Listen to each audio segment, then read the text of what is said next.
Yeah.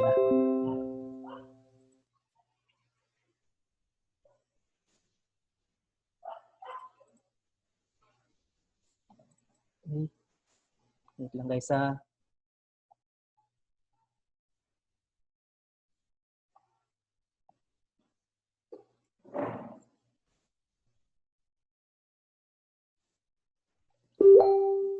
I hope maklaro ang slides. Klaro ba? Yes, sir. Okay, nice. Okay. Again, welcome to our home-based investigation, the third stage na tano, also known as ideation stage. The objective of this discussion is to, or this task or this week is to suggest an alternative solution on how to minimize the impact of a problem to a community. So, as you start answering the task or the activity, you are going to, okay, you are going to, next. Okay, you are going to have a pre-activity first about the activity that you have done in the last stage of your SIP. So you are going to answer questions like what environmental problem that you want to study. Diba? I guess na ano mo'y napili na problem na gusto ninyo ang study. And why? Second is, how does this problem affect you and other people in your community? So next is this one.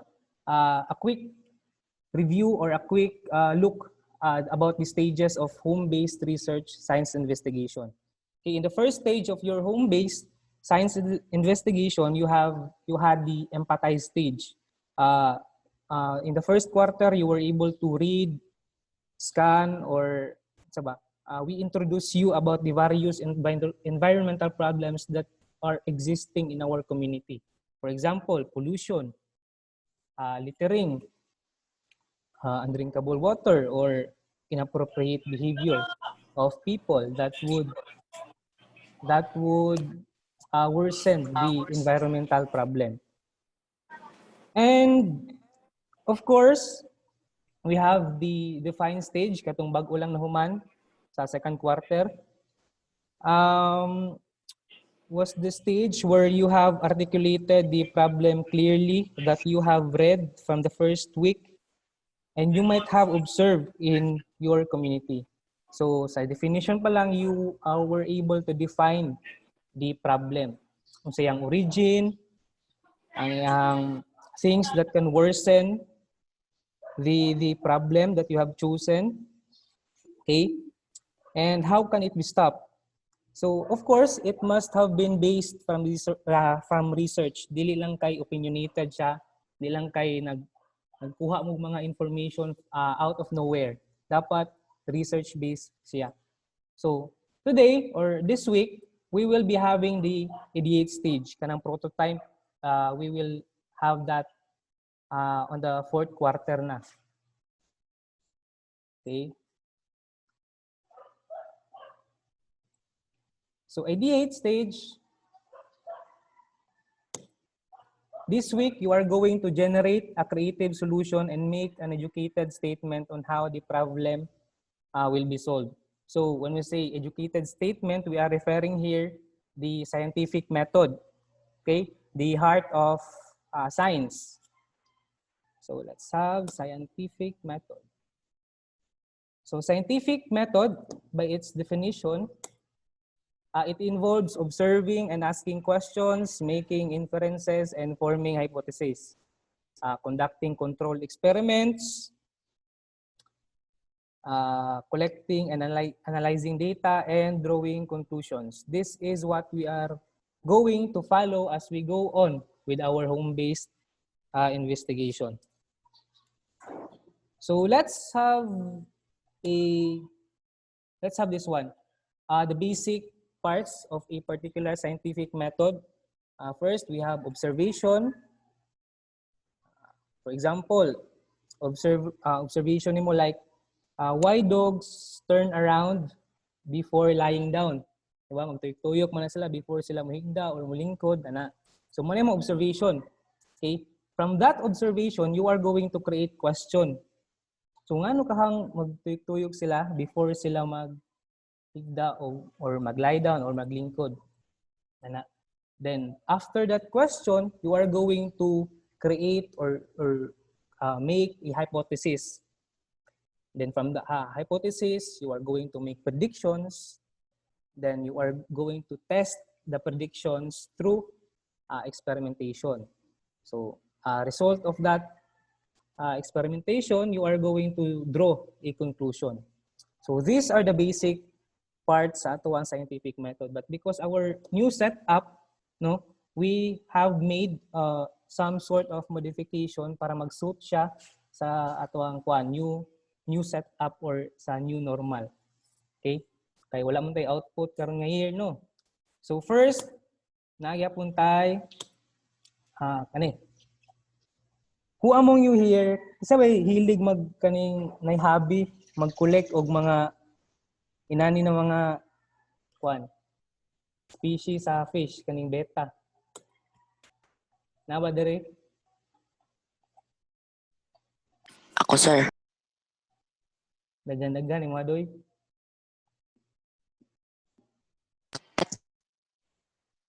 Baligya o design lang? Design na, sir. Okay kayo. Sige ka siya. We are going to use this example lang. Okay? So, next is, sige, observation. Sige. You observe, in observation, you are going to write, of course, your observation about the environmental concern that you want to study. Okay. So, let's have this one. Your hobby is to collect now different species of betta fish. Okay. You have already grown 5 species of fish in your 10-gallon aquarium. Okay. You have a 10-gallon aquarium, then na siya 5 species daan. Okay, let's have, for example, species of plakat, double tail, super delta, crown tail, tsaka half moon. Okay. These are 5 species na naa sa imuhang 10-gallon aquarium. Then eventually, you decided to add 10 more species inside. Okay, nag-add ka og 10 species. So one morning, you notice that 3 of them look weak or they look helpless ba or kanang naay nag-change sa ilang behavior. Mura sila kamat yun. And seem like they are catching their breath towards the upper portion of the aquarium. Okay, muna yung mga observation. Yung mga observation is, kung isda is, they look weak, mura sila kamat yun. There are great changes sa ilang behavior, halos dili na sila mulihok, ana. So that is your observation. Next one, you are going to create a question from your observation. So, question, what do you want to ask about your observation? So, akong question is, why do my fishes are catching breath towards the upper portion of aquarium? So, muna akong question, ha? Okay? I create a question from my observation. Akong observation, again, is my fishes, they look weak, they look like they are catching their breath. There are great changes sa ilang behavior. So that is my observation. So from observation, I created a question. Why do my fishes are catching breath towards the upper portion of aquarium? Okay, that is the question. So next one is, we have hypothesis now, build na kag-hypothesis. So a hypothesis, it means an assumption or prediction. That is the partial answer to your questions. Okay? So akong hypothesis is there is oxygen depletion na ay nag-decrease na amount of or supply of oxygen. That is why my fishes are catching breath. Diba? The more organisms in a particular place, the more pud ang mag-consume of oxygen. That is why they look quick, they are catching their breath towards the upper portion of my 10-gallon aquarium. And adding plants will supply more oxygen in my 10-gallon aquarium. Okay? Of course, kinsabay nag-produce of oxygen, of course, ang plants, right? So again, my hypothesis is there is oxygen depletion, and adding plants will supply more oxygen in my 10-gallon aquarium. Okay. Next one is mag-build ko og objectives. First objective, I have to supply oxygen inside the aquarium. Okay. Second one is to make sure that fish will live longer. Kaya muna ko ang two objectives. Okay. Next one is materials needed. Materials na kailangan ako sa kuang let's say experiment or to answer my question. Okay. For example, bigger aquarium, I need plants, large table, stones, paper, and pencil, and for example, like that. Okay. Next one is, how am I going to conduct the experiment? So mag-build ko plan. Okay. On the first day of the experiment, I will use a 10-gallon tank. Okay, next. Gamit kong 10-gallon tank with 5 species of betta fish inside. Okay.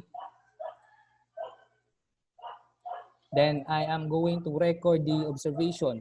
Okay, muna first day. On the second day, I will add 10 more species of betta fish in the 10-gallon tank with already 5 species. So a total of 15 species of betta fish inside a 10-gallon tank. Okay. Then I am going to record the observation.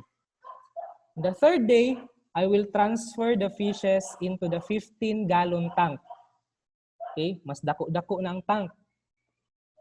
And then I am going to record the observation again. On the fourth day, I will add plant to have a great amount of oxygen inside the 15-gallon tank.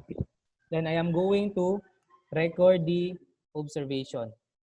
On the last day, I will record the changes of their behavior. So muna kong plan, muna ko ang way of conducting the experiment. Okay, na-gets?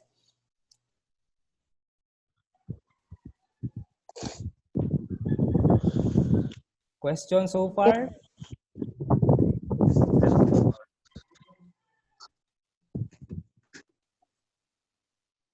Okay, wala. Sige. Next is project plan. What is your expected output? Kung saan mong gina-expect na output from your experiment? Sa ako ang gina-expect is the fishes will live longer if there is enough supply of oxygen. Since nag-add man ko plant, so the supply of oxygen will rise. Then my fishes will not look like they are weak, they're helpless, or they are not longer catching breath at the upper portion of their aquarium. Okay. So we have the timetable. Okay. Pwede mong timetable mag-base atong how will you conduct dire. Dire ka mag-base. Sa timetable, sa date, dire date nga column you are going to put here kung kanus-an mo gusto i-conduct yung experiment. Okay? Like for example, karon so December 7, then following day, December 8, December 9, ana. So time, specific time, what time? 9 a.m., 10 a.m., 11 a.m. And what to do or unsay mga task unsay mga task or mga activity in that particular day. So muna yung mga timetable. So mulang man ang ihong kuan ang siran sa inyong third stage of SIP, quite kuan siya.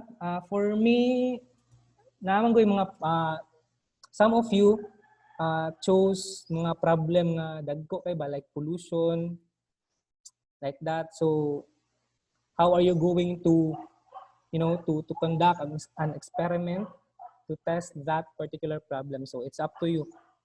So I guess naana mo'y problem nga napili.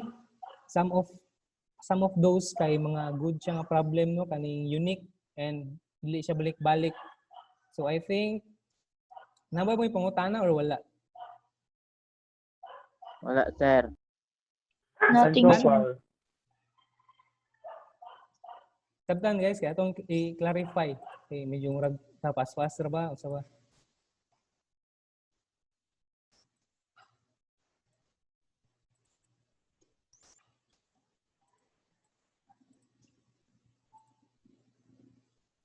Wala, sir. Okay na?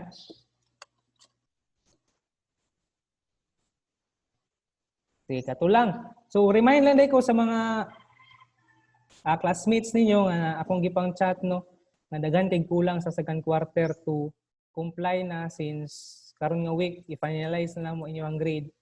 Then tingpasa na sad. Okay, mga ilang kong tabang sa inyo, of course, especially sa officers, no, to encourage your classmates nga walay comply na mag-comply na gyud. Okay, sa objectives nga part. Okay, wait lang.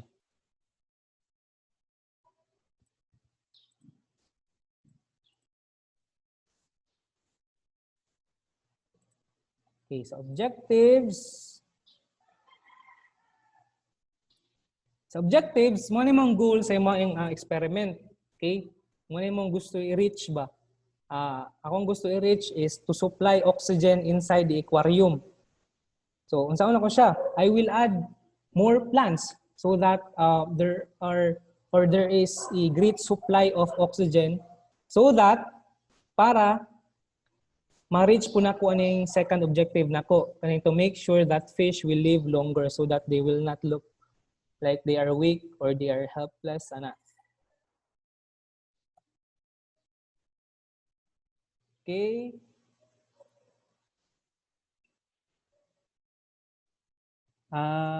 Pwede ba mag-change og problem?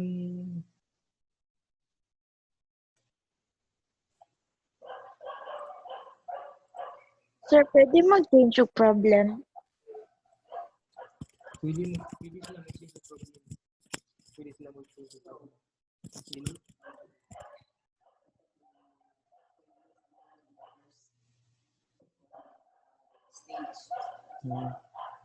Sige. Sa question ni sa Banpan, nga pwede ba mag-change og problem according to Sir Rodin, dili daw. Pwede. Kung sa timong problem nga napili during the first quarter, dapat i-continue kanimo kay mawala man ang sense sa kuan good SIP if you are going to change, no? So kana pangitaan niyo paraan. I know you are creative naman, so kamo na bahala na.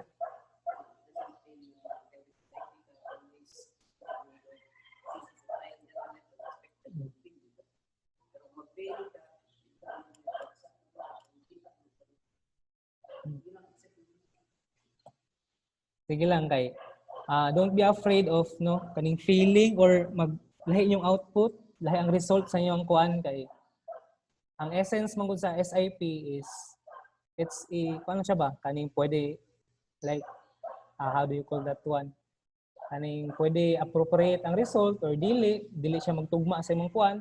It's at least, di ba, at least kung mag-fail mo, at least you learn something like that. So it doesn't mean nga bagsako man mo kung kuan. It's kuan mo siya, trial and error maguna siya.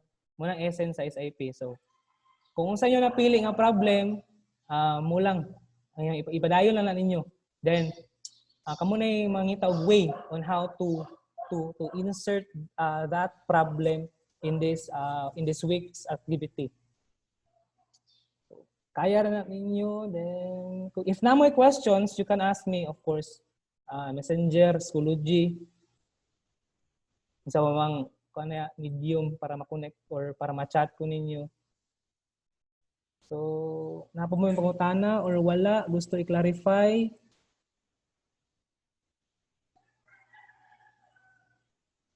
Ayu. Wala. Sige, sige. So mo lang. Sige, record mo na ito. Okay, sige, sige. Salamat. I will send this one to you para maka-catch up tong wala ka appeal.